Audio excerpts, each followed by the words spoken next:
Hi, Hi, can you hear me? Yes. I can hear you. Hey. Hello, there she is. Hey, Were your ears ringing? ears were ringing. Luz, so go ahead and give us a small little background about you so we know who you are. Okay, in case you all didn't know. Well, you all know that I'm the number 14th of Grandma and Grandpa, and my memories are very, very different from all the others because they were all 2 years apart, and Terry and I are 5 years apart. And obviously, by the time I was born, Grandpa was already almost close to retirement. Grandma was already tired of cooking. I didn't have to share a bedroom. I didn't have to fight for food. I didn't have to have the hand-me-downs. So my life was a lot different than all the older ones, but I still have a lot of good memories of each and every one of my siblings. What was one of your favorite memories growing up? One of my favorite memories growing up was, I don't know if you all have ever heard of Lajitas. It's over by Terlingua and Big Bend. But anyway, one summer, Grandpa had a travel trailer. And one summer we went to spend it there in Lajitas. And Lajitas is a little tiny little town. So we would go camp. We actually went there, but on the way there, it's going like towards Big Bend area. And Grandpa would, park over to the side of the road, and we would just get out and walk around, and Grandma would make sandwiches, and we would sit around. And Grandpa would even go and fish there at one of the little lake streams that were around. And Terry and I were the ones that went with him. And we would run around and have a good old time. And so anyway, we would go to Lajitas, and there was like a little store, like a little,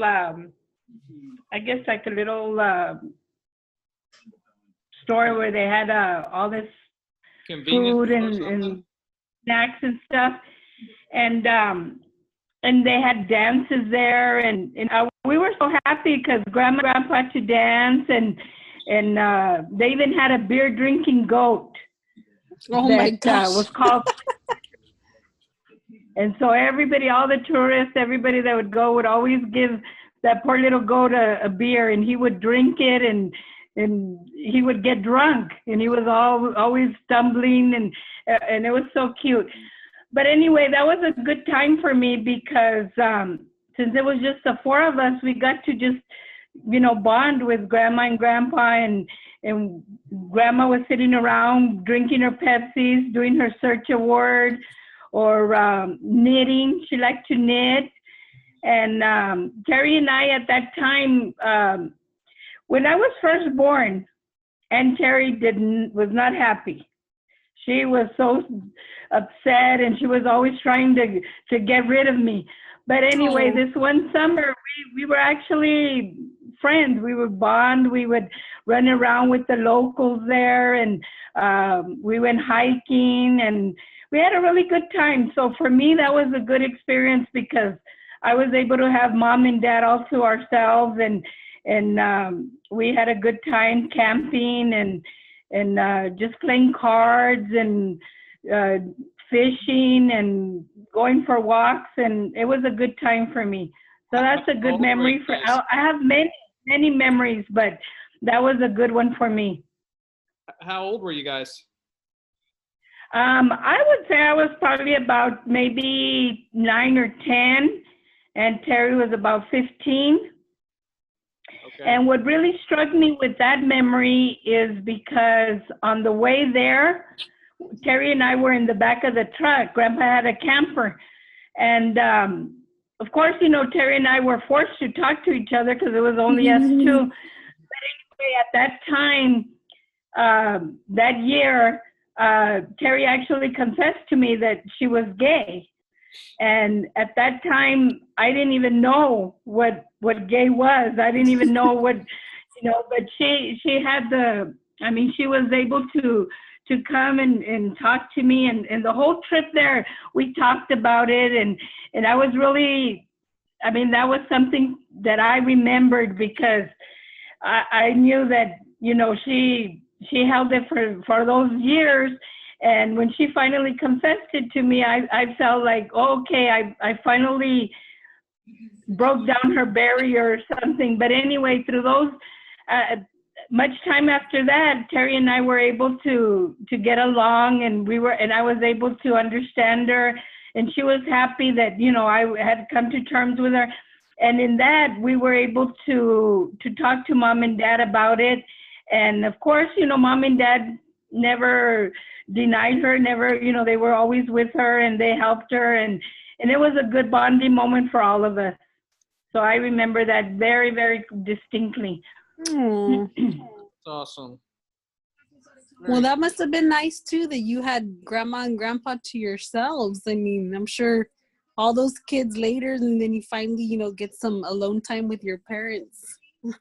Oh, I know. And now speaking to them, they always tell me, oh, you're so spoiled. Oh, you got it. But, at the same time, I'm sad because I didn't have the bonding moments with, 3 or 4 brothers and sisters that, they had. Yeah. But at the same time, it is what it is. I was born so many years later, and I was fortunate enough that at that time, mom and dad were already well established. They, had free time. We weren't rich, but at least dad didn't have to worry about where the food was coming from. But yeah. I'm grateful. I'm grateful that I had that moment, those days with my parents. But I also,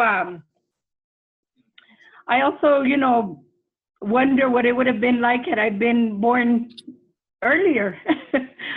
But no, I'm glad. I have a lot of memories with my brothers and sisters, and of course with mom and dad. But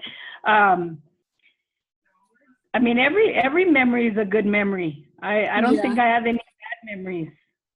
And I wonder if because you were the last, and a lot of your brothers and sisters were already pretty well established and grown, and just like you said, you didn't have a lot of bonding time, I guess, with a lot of your older siblings, that nowadays you're kind of known for being like, you're almost like known for being the glue that's holding all the family together, that kind of makes sure that everybody knows where everybody is and what everybody's doing. And I wonder if that has a little bit to do with it, that you were denied that a little bit when you were younger, and you're trying to keep everybody together and make sure that everybody is, connected and bonded.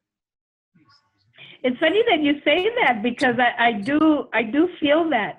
And I the youngest, I always remember, either Saturday or Sunday was always a day that everybody would come and visit. And I always remember everybody that would come and visit, mom and dad would treat them like they were special, like they were the main ones. They would treat them, they would feed them, they would talk to them.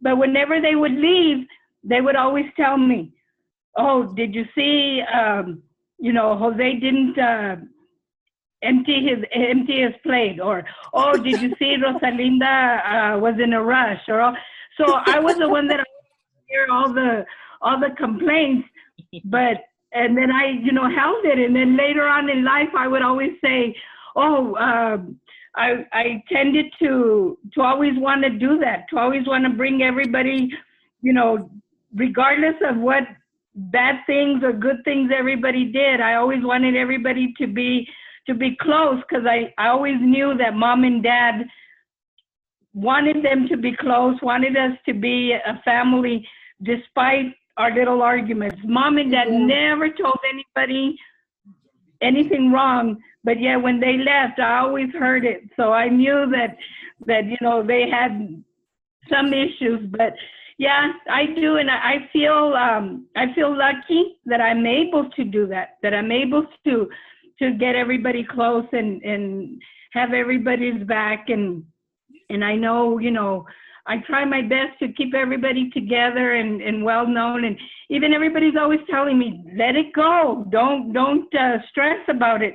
But I do, because I want, and now especially the third and fourth generations, I'm really, excited I hope that you all will keep up with the family and keep up with all our traditions, and hopefully that we can all, stay close. Well, with technology, it should be easy to do that, considering everybody's all over the place now.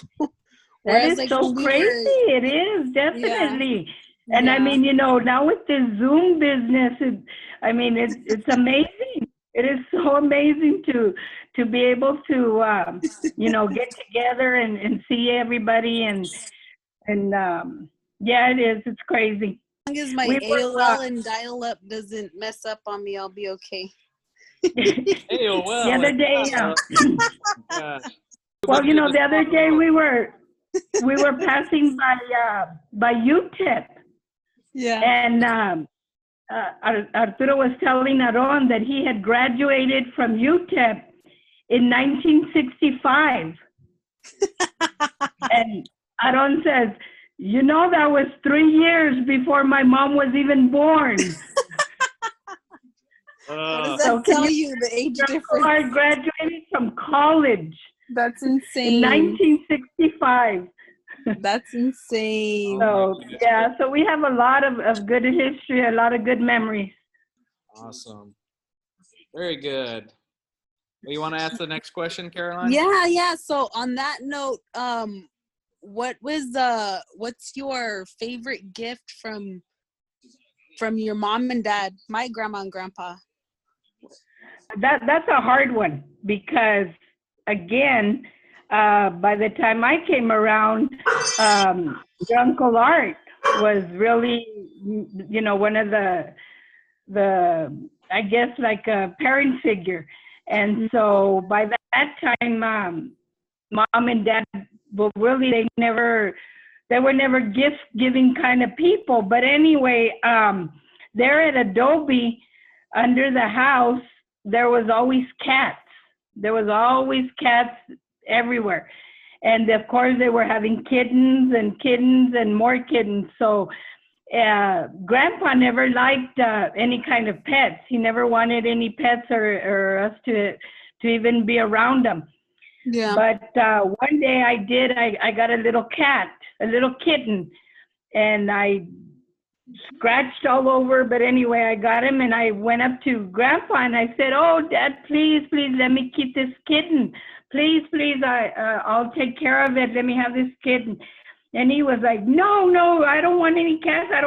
You know better than that. And of course, Mom was like, oh, just let her have it. Don't be like that. And he was like, no, I don't. And I kept asking him, and he would say no. And I said, so can I or can't I? And he says, I already told you no. And I said, oh, come on, please. Well, eventually he did give in, and he let me have this kitten. And he said, as long as it doesn't bother me, as long as it doesn't get in my way, you can have it. So of course every now and then I let the cat go in the house, and Grandpa would have a fit and kick it all over the place. But I ended up having that cat for a couple of years, and I just always, to me, that was something that I always said it was a gift from my dad, because even though I knew he didn't want it, even though I knew he didn't like it, he was willing to let me have it. And so that meant something to me, because I knew that he gave in just a little bit. And so, yeah, it was the cutest little gray little kitten, and eventually Mom and Terry became their, caregivers as well, but Dad never once even looked at it, even pet it. But I knew that he gave in a little bit. So to me, that was something that just struck my memory as a gift, because I knew that definitely it was something he did not want in his house, but he gave in. No wonder they call you Chiple.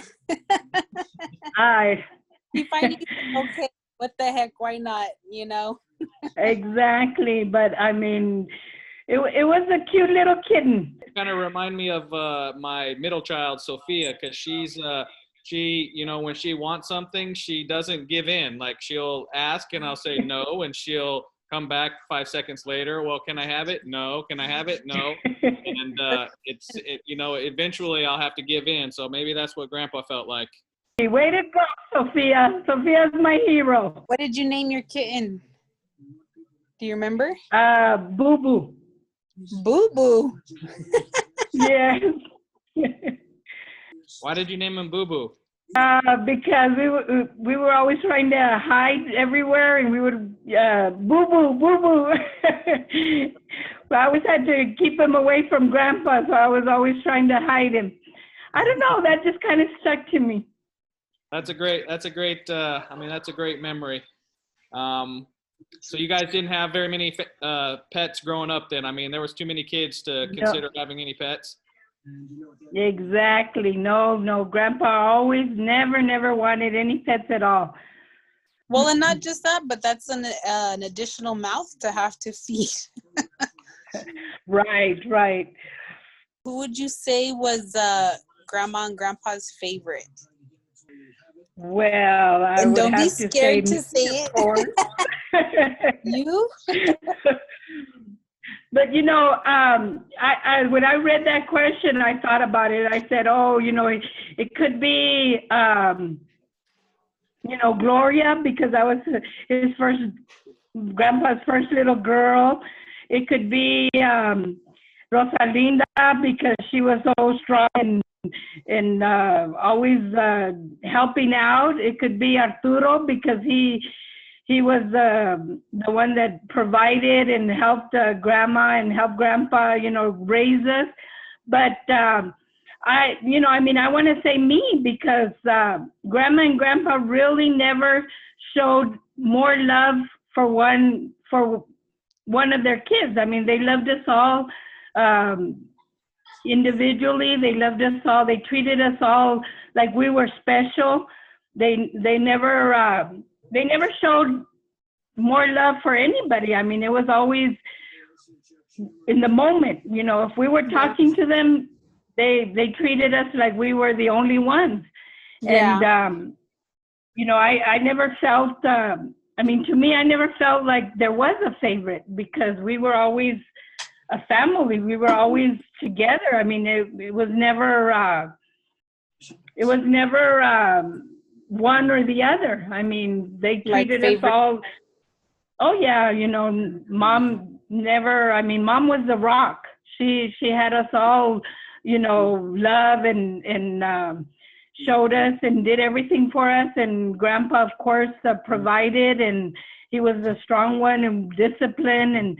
But at the same time, we all felt the love. We all felt like we were the only ones. Yeah. So yeah, I want to say me, because I had a lot of good memories. We did a lot of good things, and of course they tried 13 times, and then finally they stopped with number 14. So I guess they got it right. That's a good one. Yep. Well, I get it. As a parent, you love each kid individually because of who they are as an individual. So yeah, I understand why you say that. You don't really have a favorite, but you love each kid for their own reason and their own personality. So I get it. Makes sense. Yeah. I wanted to maybe end it on a little bit of more positive notes, and I wanted to ask you, Aunt Luz, if you had any nicknames when you were growing up, and like what is a nickname? Because I remember from growing up, you being called Luti. And I didn't know exactly, Luti. Yeah, I didn't know where that came from, but then there may be some others, so I'm not sure. Were there any other nicknames that you had? No, actually, that's the only one I remember was Luti, and to this day, I That's strange. I don't remember how I got it or where it came from. I didn't know if We'll like have maybe to Luz address that later in our Zoom meetings. and Tia or something, Luz and Tia maybe, or Luthi, I don't know, but maybe it was. Maybe that'll be our next trivia question. That's good, yeah. We're gonna all get kicked out. Thank you so Okay, much. thank you guys. I love you. This was so Let's fun. stay in Virtual touch. hugs. Me Virtual too. hugs at least. Bye-bye. Love you. Bye, and Thank we'll see you. all. Bye, everybody. Bye. Thank you.